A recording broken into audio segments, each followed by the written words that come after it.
What's up, guys? This is Francis Boy. You're watching The Bo Show, and this is part 2 of my Transformers Age of Extinction movie review. This is the spoiler edition, and if you have not yet seen Transformers Age of Extinction, do not watch this video. Go watch my other review of the spoiler-free review. And if you have seen Transformers Age of Extinction, then you might want to stay tuned for this. So, let's get this ball rolling! Yeah! Just kidding. So, the movie starts off with a bunch of these, those weird flying ships that we always saw in the Transformers Age of Extinction trailers? Apparently, those are people called the creators.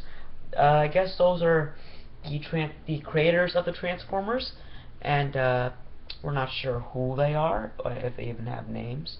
And apparently, they have this formula called Transformula.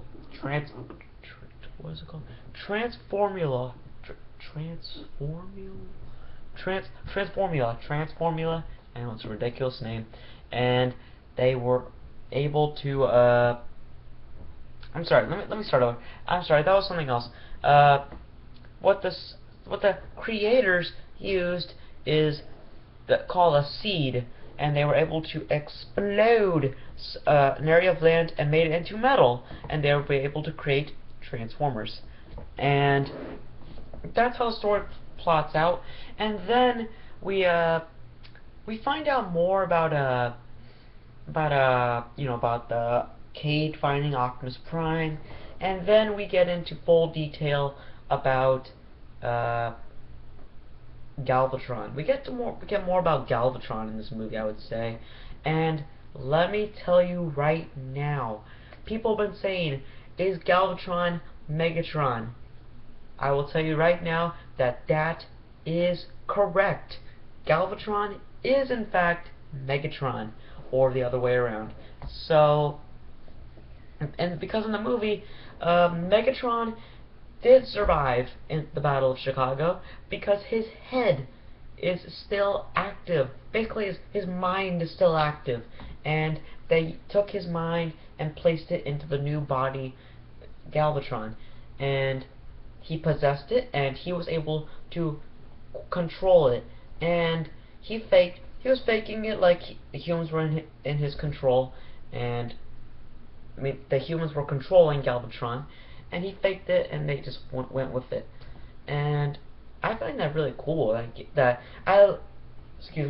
I love Frank Welker being Galvatron. I love it. That's a great voice. I love that he's not using the Galvatron voice. Sorry, Frank Welker, but I love him using the Transformers Prime Megatron voice. That is a very, very cool voice. I love it, and I love how he's using it in the new Transformers Age of Extinction movie. That was very, very cool. And I also want to say something. I want to clarify this right now. Cyclonus and Hotshot did not appear in the movie. Hotshot did not appear in the movie. I'm sorry about saying that he was confirmed. I was just, there was a lot of hardcore evidence, and Cyclonus did not appear. I am very, very ticked off. I wanted Cyclonus to appear. If you did see my proof on Cybertron.com, you saw the art. He did appear for 1 second. That's it. And that's kind of disappointing. Starscream did not appear. I didn't really believe that, really, so yeah. Hotshot, Cyclonus, and Starscream did not appear. That's rather unfortunate. And there was also people have been asking me, okay, since Megatron returns Galvatron, since we already know, is there anybody else that returns? Well, there apparently is one person that I guess died again, and that is Shockwave. Shockwave did in fact return to Transformers Age of Extinction, but he has 2 heads? That's weird. I get how they're, redesigning everybody, but did they really have to have Shockwave with two heads? I mean, really? I mean, really? But, you know, I kind of wanted Shockwave to live. I don't know if he did live. Tell me in the comment section below if he did live, because I think he died, because all I remember him is fighting Hound, and then I saw him, pointing at that same building where Lockdown got killed and the grenade went off. So I don't know if if Shockwave survived or not. But I will tell you that Galvatron lived. So once you know that a villain lived, there will be another movie, okay? Transformers 5 is definitely happening. We don't know about Transformers 6, but we do know that Transformers 5 is definitely happening, because Galvatron lives, and you obviously need to have a sequel if a villain lives. And Optimus Prime. Now, let me talk about Optimus Prime. Optimus Prime, I think, is my second favorite character in this movie. I love that he's taking a very, very dark tone towards the humans, and he's brutal. Like, there's this one sequence where Kelsey Grammer's character, Harold, that's his name. Harold is fighting Cade. He points out a gun, and he's telling him, he's like, you know what? We had robots and humans, and you chose the robots. And then Optimus Prime points out his shield gun, and he just blows him up, and then he's dead. And I thought it was really brutal. I'm like, that's not Optimus Prime. That's not the Optimus I remember. And I thought, that's kind of heroic if you look at it, because he was able to risk a human's life for his human friend, and that sounds kind of weird. And so overall, oh yeah, Drift is a triple changer. Yes, he is a triple changer. People have been wondering, that Voyager class Drift, is that just some random marketing? Nope, that's in the movie. He was in the movie. That helicopter mode was in fact in the movie, only for a short time, but you know what, it was in the movie, so in fact it was.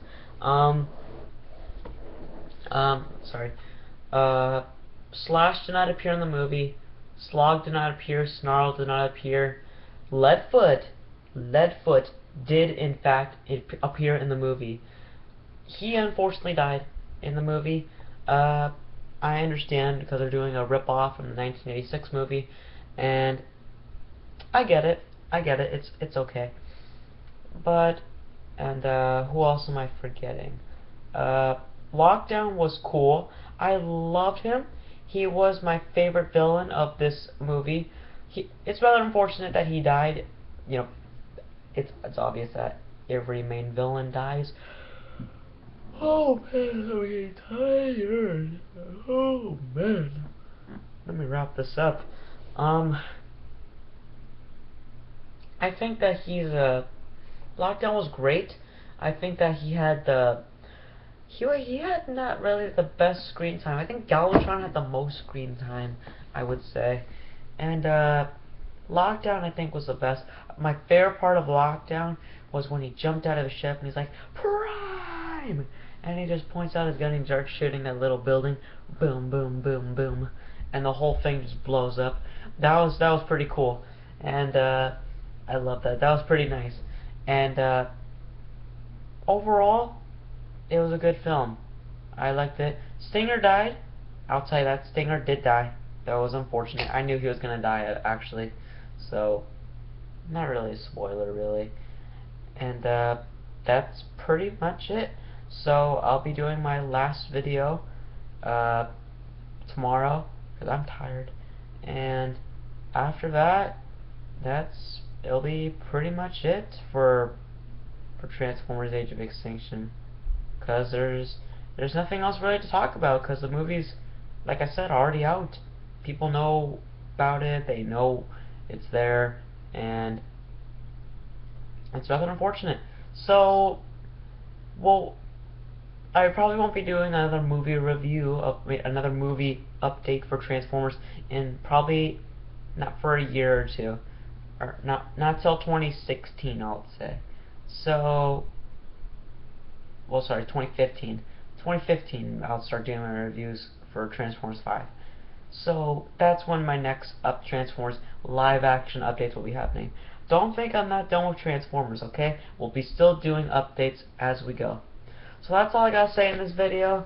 As always, subscribe to my YouTube channel so we can keep talking about anything in the world of Transformers. You can name it G1, Robots in Disguise, the new live action films. Name it, I'll do an update on it. So that's all I gotta say in this video. Thank you for watching.